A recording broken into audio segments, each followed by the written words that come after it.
வணக்கம் நண்பர்களே. மனதோடு கொஞ்சம் பேசுங்கள் பகுதி 4.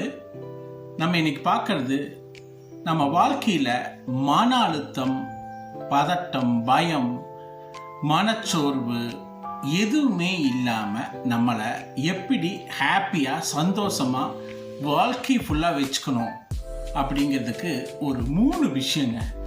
அதுதான் ரொம்ப பர்ஃபெக்டாக நம்ம ஃபாலோ பண்ணோம்னா நம்ம வாழ்க்கை ஃபுல்லாக மனசை ஹாப்பியாக வச்சுக்கலாம்.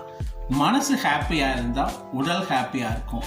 மன ஆரோக்கியம் ஹாப்பியாக இருந்ததுன்னா உடல் ஆரோக்கியம் ஹாப்பியாக இருக்கும்.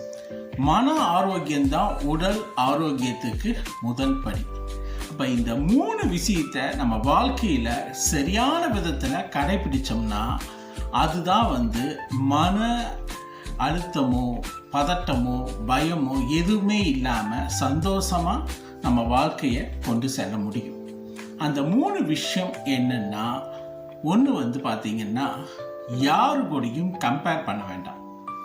கம்பேரிஷன் தான் நம்மளை மன அழுத்தத்துக்கு, ஒரு விதமான பதட்டத்துக்கு, பயத்துக்கு உண்டாக்குது.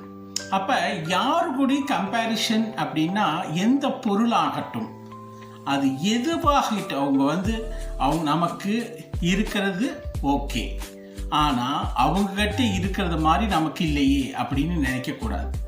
நமக்கு என்ன வாழ்க்கை, அது மாதிரி ஆகணும், அது மாதிரி மாறணும், அது மாதிரி ஒவ்வொரு சூழ்நிலையிலையும் ஒவ்வொரு விஷயங்கள் நம்மக்கிட்ட இல்லாத அவங்ககிட்ட இருக்குது.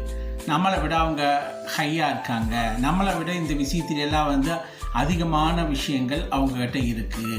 அது நகையாக இருக்கலாம், பொருளாக இருக்கலாம், படிப்பாக இருக்கலாம், அல்லது வேறு அசட்டாக இருக்கலாம், அல்லது குழந்தைகளாக இருக்கட்டும். எல்லாமே ஏதோ ஒரு ஏக்கம் மனிதனை அந்த மாதிரி நினைக்க வைக்கிறது. இப்படி கம்பேர் பண்ணுறதுனால தான் மன அழுத்தம் அதிகமாகுது, மனச்சோர்வு, பயம், பதட்டம் எல்லாம் வருது.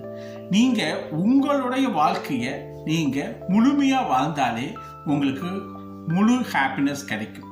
நீங்கள் காக்காயாகட்டும், குருவியாகட்டும், அனைத்து விலங்குகளும் நீங்கள் பாருங்கள், ஏதாவது பக்கத்து கூடை பார்த்து நம்ம இந்த கூடை விட அந்த கூடு நல்லா கட்டியிருக்கலாமான்னு ஏதாவது காக்கா நினைக்குதுங்களா?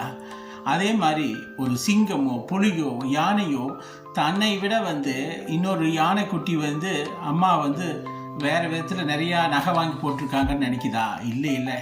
ஆனால் மனுஷன் மட்டும்தான் இந்த விஷயத்தில் ரொம்ப சுயநலத்தோட அடுத்தவங்க கூட ஒவ்வொரு விஷயத்திலையும் கம்பேர்